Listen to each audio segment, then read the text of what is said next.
Victor and Matthew, two close friends, work together. They're both experiencing marital issues.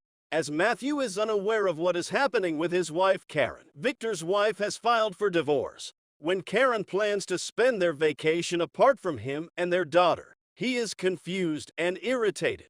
The two closest friends decide to take their teenage daughters Nicole and Jennifer on vacation to Rio de Janeiro. They lease a lovely holiday cottage with a city nice view. Nicole and Jennifer confess their interest to each other's fathers in the morning. Matthew phones Karen. He inquires about her trip to Bahia.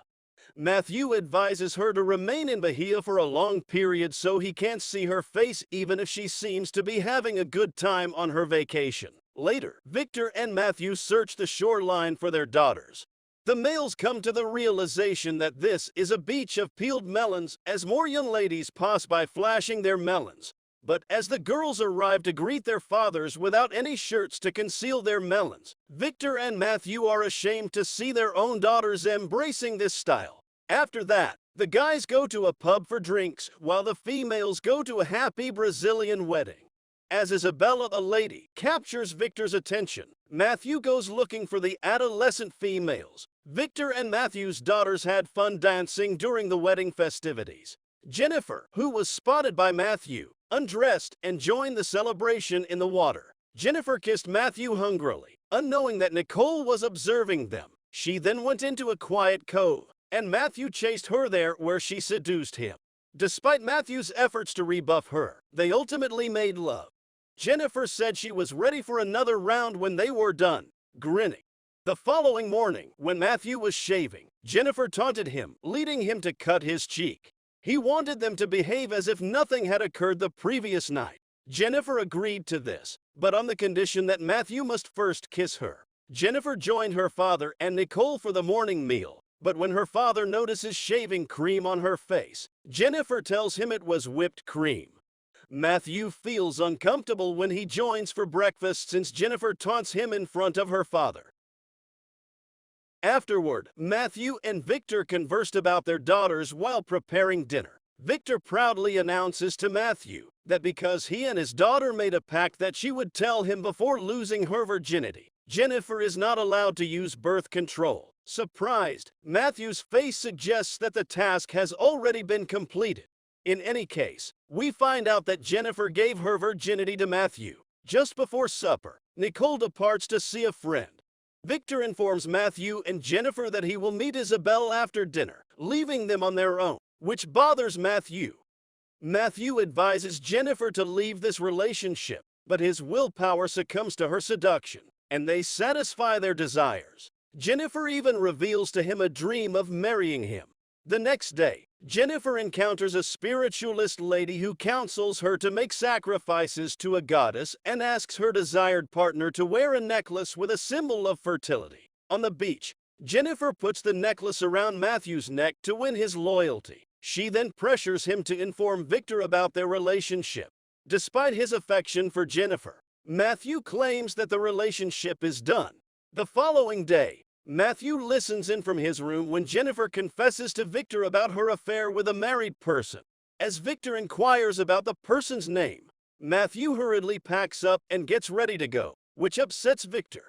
Victor then requests that Matthew stay so that he may find out who Jennifer's boyfriend is. The following day, Jennifer pretends to assist Matthew with the inquiry when they go out to lunch. But really, she wants to be alone with him. She gave him a picture of herself without clothes, but he declines to keep it. Later in the day, Matthew informs Victor that Jennifer won't reveal who her boyfriend is. When Victor finds out who the man is, he swears to beat him to death. According to Matthew, Jennifer dates a 19-year-old young adult. But when she arrives at her residence with him, she ends the kiss swiftly. Worried about her, Matthew waits for Nicole as she gets home after her date. She faces her father and lets him know she knows about his relationship with Jennifer. Victor finds Jennifer's diary and tells Matthew about it. Fortunately for Matthew, her journal only mentions that her partner is in one's 40s and has blue eyes, not his name.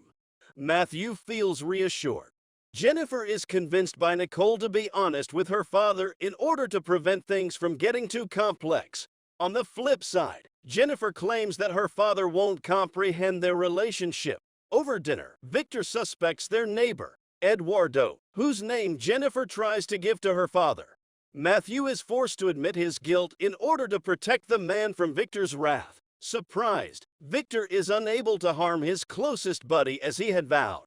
He is seated next to Matthew, who describes what transpired that evening. Afterward, Matthew tells Jennifer that their relationship has been revealed and that it needs to end right away. Nicole contacts her mother and begs her to get help right now since her husband is in trouble when she sees the two from her room. Victor plans to leave in the morning, but they argue and end up fighting before he can depart. They are asked to stop by Karen, who unexpectedly shows up. Karen learns of Matthew's relationship with Jennifer. When Matthew learns that Victor and Karen have also been sharing beds, he becomes furious, which exacerbates the problem worse. Jennifer's hospitalization after taking birth control pills eventually brings an end to their argument. At the hospital, Victor and Matthew temporarily form a bond, while Karen advises Jennifer that everything comes with a cost. Karen is asked to forgive Jennifer and accept her apologies, but Karen responds that it's more like envy. Upon returning home, Karen and Nicole become uncommunicative with Matthew. He is forced to share a bedroom with Victor, leading to another fight until the housekeeper steps in. After her secret affair with Victor, Karen ends things with him and invites her husband, Matthew, to Bahia to rekindle their relationship. Matthew apologizes to Nicole and says goodbye to Jennifer. Matthew shared with us that Victor had finally gotten his divorce after a long and arduous year. To the surprise of everyone, Victor and his wife remarried each other shortly after the divorce. Victor claimed that his motive behind the divorce was to get half of his assets. Despite this, they forgave each other and decided to give their relationship another chance. On the other hand, Karen and Matthew's relationship didn't go as smoothly as they hoped.